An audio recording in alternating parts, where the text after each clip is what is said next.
Hi friends, welcome to my channel Uttara Karnataka recipe. ನೋಡಕತ್ತಂತ ಎಲ್ಲ ನನ್ನ ಅಕ್ಕ ತಂಗಿಯರಿಗೂ ನಿಮ್ಮ ಮನೆ ಮಗಳಾದ ಲಕ್ಷ್ಮಿ ಆರ್ ಮಾಡುವ ನಮಸ್ಕಾರಗಳು ಫ್ರೆಂಡ್ಸ್. ಇವತ್ತಿನ ರೆಸಿಪಿ ಏನ್ ತಗೊಂಬಂದಿನಿ ಅಂದ್ರೆ ನಾಗರ ಪಂಚಮಿಗೆ ಉಂಡಿ, ಶೇಂಗಾದ ಉಂಡಿ ಆಣ್ ಮಾಡಿ ಮಾಡೋದು ಹೇಗೆ ಅಂತ ಹೇಳ್ಕೊಡ್ತೀನಿ, ನೋಡ್ಕೊಂಬಂದು. ಶೇಂಗಾ ಈ ರೀತಿ ಹುರಿದಿಟ್ಕೊಂಡಿನಿ. ಹುರಿದಿನಿ ನಾನು ಫಸ್ಟೇ ಶೇಂಗಾ ಈ ರೀತಿ ಹುರ್ಕೋಬೇಕು ಕಣ್ ಬೀಳಂಗ. ಆಮೇಲೆ ಇದಕ್ಕೆ ಏನಂದ್ರ ಒಂದಿಷ್ಟು ಏಲಕ್ಕಿ ಪೌಡರ್ ತೊಗೊಂಡಿನಿ, ಆಮೇಲೆ ಬೆಲ್ಲ ತೊಗೊಂಡಿನಿ, ಸ್ವಲ್ಪ ತುಪ್ಪ ತೊಗೊಂಡಿನಿ. ಈಗ ಇದು ಸಪ್ಪಿ ಬಿಚ್ಚಿ ಕೇರ್ಕೊಂಡು ಬರ್ತೀನಿ. ನೋಡ್ರಿ, ಈ ಶೇಂಗಾ ಈ ರೀತಿ ಸಪ್ಪಿ ಸುಲ್ಕೊಂಡಿನಿ. ಜಾಸ್ತಿ ಏನು ಸುಲಿಯೋದು ಬೇಡ. ಇವಾಗ ಅವ್ರು ಸವ್ರು ರುಬ್ಕೊಂಡು ಬರೋಣ. ಮಿಕ್ಸಿಗೆ ಹಾಕಿ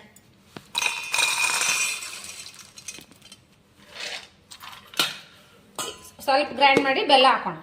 ಇದು ಆನ್ ಮಾಡೋಣ. ಬೆಲ್ಲ ಕರಗಿಸ್ಕೊಳ್ಳೋಣ. ಈಗ ಹಂಗ ಸ್ವಲ್ಪ ಒಂದು ಸ್ಪೂನ್ ತುಪ್ಪ ಹಾಕೋಣ. ತುಪ್ಪ ಕರಗ್ಲಿ. ಈಗ ಕರಗಿಸ್ಕೊಂಡು ನೀರೇನು ಹಾಕೋದು ಬೇಡ, ಕರಗಿಸ್ಕೊಂಡು ಹಾಕೋಣ. ಈಗ ನೋಡ್ರಿ ಆಣ ಬರ್ಲತ್ತದ. ಈಗ ನೋಡೋಣ, ಚೆಕ್ ಮಾಡೋಣ. ಈ ನೀರಿನ ಪಾತ್ರೆಯಲ್ಲಿ ಹಿಂಗೆ ನೀರು ಹಾಕೋಣ, ಬೆಲ್ಲ ಹಾಕೋಣ.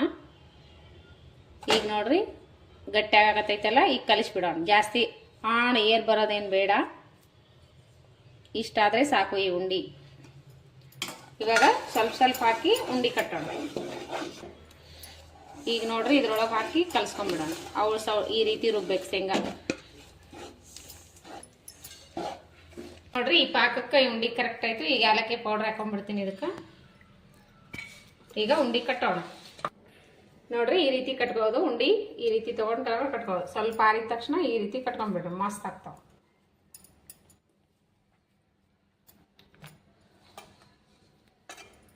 ನೋಡ್ರಿ ಶೇಂಗಾ ಲಡ್ಡು ರೆಡಿ ಆಯ್ತು.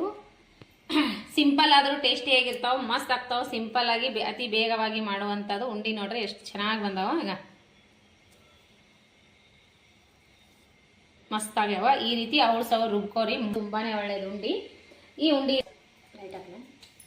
ಶೇಂಗಾ ಉಂಡಿ ರೆಸಿಪಿ ಏನಾರ ಇಷ್ಟ ಆಗಿತ್ತಂದ್ರೆ ದಯವಿಟ್ಟು ಒಂದು ಲೈಕ್ ಮಾಡ್ರಿ, ಶೇರ್ ಮಾಡ್ರಿ, ಸಬ್ಸ್ಕ್ರೈಬ್ ಆಗ್ರಿ. ಇನ್ನು ಯಾರೆಲ್ಲ ಸಬ್ಸ್ಕ್ರೈಬ್ ಆಗಿಲ್ಲ ಪಕ್ಕದಲ್ಲಿರೋ ಬೆಲ್ ಬಟನ್ ಪ್ರೆಸ್ ಮಾಡ್ರಿ. ನಾ ಹಾಕುವಂತ ರೆಸಿಪಿಗ ನೋಟಿಫಿಕೇಶನ್ ಸಿಗ್ತದೆ, ನೀವು ತಕ್ಷಣ ನೋಡ್ಬೋದು ಫ್ರೆಂಡ್ಸ್. ಇನ್ನೊಂದು ಏನು ಹೇಳ್ತೀನಿ ಅಂದ್ರೆ, ನಾನು ಇನ್ನೊಂದು ಚಾನಲ್ ಮಾಡೀನಿ, ಲಕ್ಷ್ಮಿ ಲೈಫ್ ಸ್ಟೈಲ್ ಅಂತೇಳಿ. ಆ ಚಾನಲ್ಗೂ ಸಪೋರ್ಟ್ ಮಾಡ್ರಿ. ಈ ರೀತಿ ಈ ಚಾನಲ್ಗೆ ಹೆಂಗೆ ಸಪೋರ್ಟ್ ಮಾಡ್ರಿ, ಅದೇ ಆ ಚಾನಲ್ಗೂ ಸಪೋರ್ಟ್ ಮಾಡ್ರಿ. ನಾವು ಮುಂದೆ ಬರೋಣ. ಸಣ್ಣ ಸಣ್ಣ ಯೂಟ್ಯೂಬರಿಗೆ ಸಪೋರ್ಟ್ ಮಾಡ್ರಿ. ನಿಮ್ಮಂಥವ್ರ ಸಪೋರ್ಟ್ಲಿಂದ ನಮ್ಮಂಥವ್ರು ಮುಂದೆ ಬರೋಕ್ಕೆ ಕಾರಣ. ಇದೇ ರೀತಿ ಅದಕ್ಕೂ ಸಪೋರ್ಟ್ ಇರಲಿ. ಮತ್ತೆ ಮುಂದಿನ ರೆಸಿಪಿಯಲ್ಲಿ ಸಿಗೋಣ ಫ್ರೆಂಡ್ಸ್. ಅದು ಒಂದಿನ ಇದೊಂದು ದಿನ ರೆಸಿಪಿ ಇದಕ್ಕೆ ಹಾಕ್ತೀನಿ. ಅದಕ್ಕೆ ಏನಾದ ಬರೀ ಬ್ಲಾಗ್ ಚಾನಲ್ ಹಾಕ್ತೀನಿ. ನಿಮಗೆ ಇಷ್ಟ ಆಗಿತ್ತಂದ್ರೆ, ಈ ಉಂಡಿ ರೆಸಿಪಿ ಇಷ್ಟ ಆಗಿತ್ತಂದ್ರೆ ಅನಿಸಿಕೆ ಅಭಿಪ್ರಾಯಗಳನ್ನು ಕಮೆಂಟ್ ಬಾಕ್ಸ್ನಲ್ಲಿ ತಿಳಿಸ್ರಿ. ಮತ್ತೆ ಮುಂದಿನ ರೆಸಿಪಿಯಲ್ಲಿ ಸಿಗೋಣ ಫ್ರೆಂಡ್ಸ್. ನಮಸ್ಕಾರ. ಉಂಡಿ ಇಷ್ಟ ಆಗಿತ್ತಂದ್ರೆ ಲೈಕ್ ಮಾಡ್ರಿ. ಬಾಯ್ ಬಾಯ್.